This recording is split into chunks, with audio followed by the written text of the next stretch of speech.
I want to talk to you about something that the medical system does not do a good enough job of explaining. Not because doctors do not care, the vast majority of them do, deeply, but because the system they operate within is structurally oriented toward treating disease after it has already arrived, not preventing it in the years before it does. It is a reactive system in a situation that calls for a proactive one. And for people over 50, that gap between what the system offers and what the biology actually needs is wider, more consequential, and more urgent than at any other point in adult life. Because here is what the research consistently shows.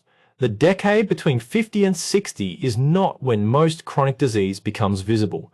It is when the conditions that will become visible at 60 and 65 and 70 are being silently built. The cardiovascular changes that lead to a heart attack at 62 began 15 years earlier. The cognitive decline that becomes noticeable at 70 started its trajectory in the early 50s. The metabolic dysfunction that produces a diabetes diagnosis at 65 was present in subclinical form a decade before any test flagged it. The biology does not wait for a diagnosis. It moves continuously in one direction or another, depending on the inputs it receives every single day, and the inputs that matter most, the ones the evidence returns to again and again, are not dramatic, they are not expensive, they do not require radical changes to the structure of your life. But they do require understanding what is actually happening in your body after 50, and why the strategies that worked in your 30s and 40s are no longer sufficient on their own. That is what this video is about. If you're over 50 and you want to understand what your body genuinely needs right now, not the generic advice you have heard 100 times, but the specific biological priorities that the evidence identifies for this decade of life, then stay with me. If this kind of content is useful to you, please subscribe and give this video a like. It helps this channel reach more people who need to hear this. Now let us start with the most important shift in understanding that people over 50 need to make. The single biggest mistake most people make after 50 is continuing to manage their health the way they did at 40. The same assumptions, the same benchmarks, the same rough effort at diet and exercise without any real sense of urgency. And the reason this is a mistake is not that those habits were wrong at 40. It is that the biological landscape has changed in ways that make the stakes considerably higher and the margin for error considerably smaller. After 54, fundamental biological processes shift in ways that interact with each other and compound over time. These are not theoretical changes that show up only in research papers. They are measurable, consistent, and well-documented shifts that alter the rules of how your biology responds to everything you do. How you eat, how you sleep, how you move, how you recover, and how you age. Understanding these 4 shifts is the foundation of everything else we are going to cover today.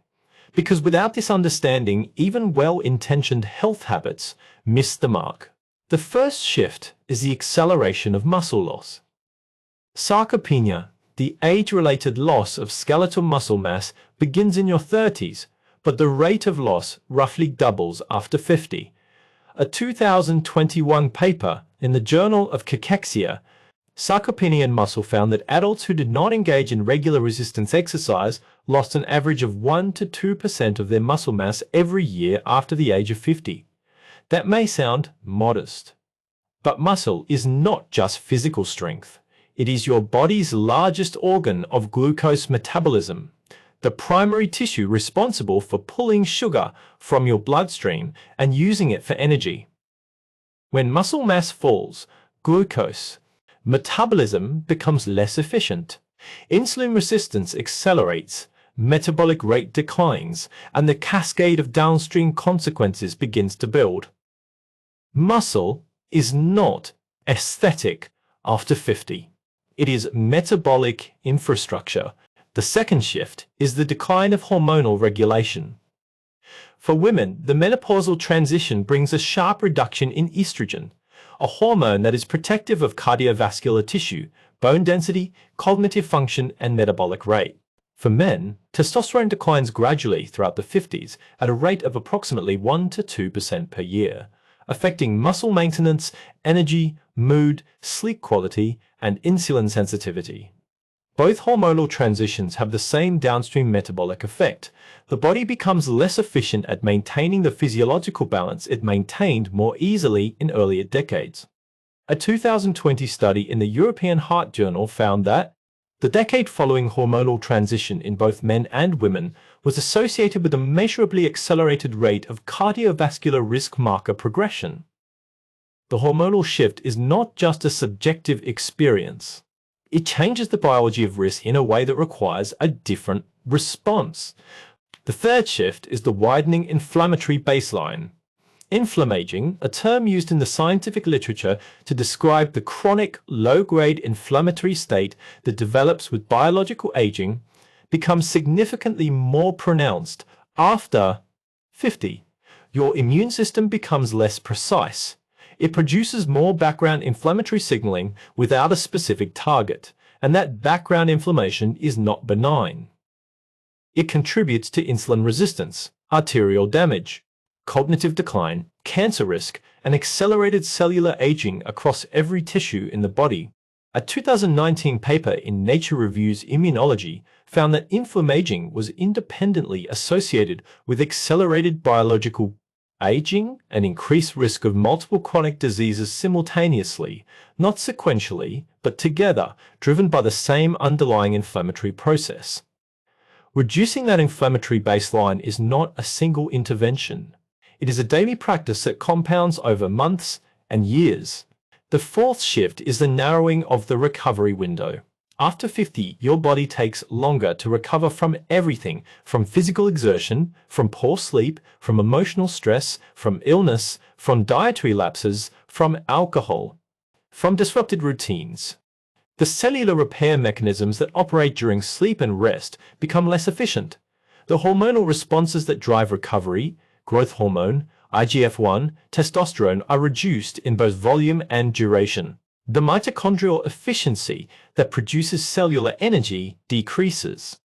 What this means practically is that the same stresses that your body absorbed and recovered from readily at 40 now accumulate more easily, linger longer, and produce more consequential downstream effects. A poor week of sleep at 40 might leave you tired for a day or two. A poor week of sleep at 55 can shift inflammatory markers, glucose regulation, and hormonal balance in ways that take considerably longer to correct. You do not need to eliminate stress from your life after 50, but you need to take recovery from that stress as seriously as the stress itself, because the gap between them is where biological decline quietly accelerates. Now here is the crucial insight that ties these four shifts together, and it is one that I think changes everything about how you approach health after 50. These four shifts are not independent problems requiring four separate solutions and four separate categories of effort. They share common upstream drivers. Insulin resistance drives inflammation. Inflammation drives hormonal disruption. Hormonal disruption impairs recovery. Impaired recovery accelerates muscle loss, and muscle loss deepens insulin resistance, closing a loop that feeds on itself year after year. But because the loop is connected, interrupting it at any point sends ripples through the whole system. The lifestyle changes that build muscle also reduce inflammation. The habits that improve hormonal balance also improve recovery. The interventions that reduce insulin resistance also protect the brain. This is one of the most practically encouraging things the research consistently shows about health after 50, that the biology is integrated in ways that mean consistent, targeted effort in the right areas produces benefits that are disproportionately large relative to the effort invested. So let us be specific about the highest leverage changes available to someone over 50 right now, because specificity is what makes the difference between information and action. The first and most evidence-supported priority is resistance exercise, and I want to be more specific about this than the generic advice you have probably already heard. The research on muscle preservation after 50 does not point to cardio. It does not point to yoga or stretching or general activity, as genuinely valuable as those things are in their own right. It points specifically to progressive resistance training, exercise that systematically challenges your muscles with loads that require them to adapt, rebuild, and grow stronger. Not the same weight for the same reps every week, progression gradually increasing the demand so the muscles continue receiving the signal to maintain and rebuild tissue. A 2022 meta-analysis in the British Journal of Sports Medicine analysed 54 studies involving over 3,000 adults over 50 and found that progressive resistance training was the most effective single intervention for reducing biological age markers, improving insulin sensitivity, reducing inflammatory markers, improving bone density, and preserving cognitive function all simultaneously, not as separate effects from separate mechanisms, as a single integrated biological response to the stimulus of resistance exercise. 2 to 3 sessions per week. Compound movements that work multiple muscle groups. Progressive loading that provides enough stimulus for adaptation, that is the minimum effective dose. And the research is unambiguous. There is no pharmacological intervention currently available that produces an equivalent range of simultaneous biological benefits. The second priority is protein intake, and this is an area where the guidance most people over 50 have received is genuinely inadequate in ways that have real consequences. The standard recommended daily allowance for protein was established decades ago to prevent deficiency in the general adult population under normal conditions. It was not established to support muscle preservation in aging adults under anabolic resistance. The condition, increasingly prevalent after 50, where the body requires significantly more protein stimulus to produce the same muscle protein synthesis response it achieved easily at a younger age. The anabolic signal from protein becomes blunted. The efficiency of conversion from dietary protein to muscle tissue declines, and the result is that adults over 50 who are eating at or even above the standard guideline level are still experiencing net muscle loss because the threshold required to maintain muscle after 50 is categorically different from the threshold sufficient at 35. A 2020 paper in the American Journal of Clinical Nutrition found that adults over 50 required approximately 1.6 grams of protein per kilogram of body weight per day to maintain muscle mass, compared to the approximately 0.8 grams recommended in standard guidelines. That is twice the official recommendation. For a 75 kilogram adult, that means approximately 120 grams of protein per day. If you are eating at the standard guideline level and wondering why you are gradually losing strength and muscle despite being generally active, the protein gap is likely a significant part of the answer. Distribute protein across 3 meals. Prioritize a complete protein source at every meal, and do not underestimate the importance of the post-exercise meal. Muscle protein synthesis is most responsive to protein in the 2 to 3 hours following resistance exercise. The third priority is sleep architecture, and specifically the quality of deep sleep. After 50%, the proportion of time spent in slow-wave deep sleep, the stage where growth hormone is released, cellular repair occurs, and the brain consolidates memory and clears metabolic waste, declines significantly. A 2017 study in Nature Communications found that the amount of slow-wave sleep in adults over 60 was approximately 70% lower than in adults in their 30s. And the consequences of this are not just about feeling rested. Growth hormone released during deep sleep is one of the primary drivers of muscle protein synthesis. The glymphatic system, the brain's waste clearance mechanism, operates almost entirely during deep sleep. Inflammatory signaling from the day is resolved during deep sleep. If you are sleeping 7 or 8 hours but waking unrefreshed, your deep sleep architecture may be the reason. Reducing alcohol, which suppresses deep sleep stages even in small amounts, keeping your room at a cooler temperature, avoiding screens for 45 minutes before bed, and maintaining consistent sleep and wake times are the evidence-supported interventions most likely to improve deep sleep quality. Specifically, the fourth priority is blood glucose management, and after 50 this means being proactive rather than reactive, not waiting for a fasting glucose or HbA1c to reach a clinical threshold before taking action. The research is clear that glucose dysregulation in the upper normal range, levels that no doctor would currently treat, is already producing vascular damage, inflammatory signaling, and cognitive stress that accumulates over years. A 2021 paper in Diabetologia found that adults with HbA1c between 38 and 42, the pre-prediabetes zone, had measurably elevated cardiovascular and cognitive risk markers compared to adults with HbA1c below 35. Reducing post-meal glucose spikes through the timing of movement, the composition of meals, and the management of sleep and stress is not a diabetic intervention. It is a longevity intervention. Every meal is an opportunity to either stress or protect the vascular system, and after 50, the cumulative effect of those opportunities becomes increasingly consequential. The fifth priority is deliberate stress management, not as a soft lifestyle suggestion, but as a hard biological imperative.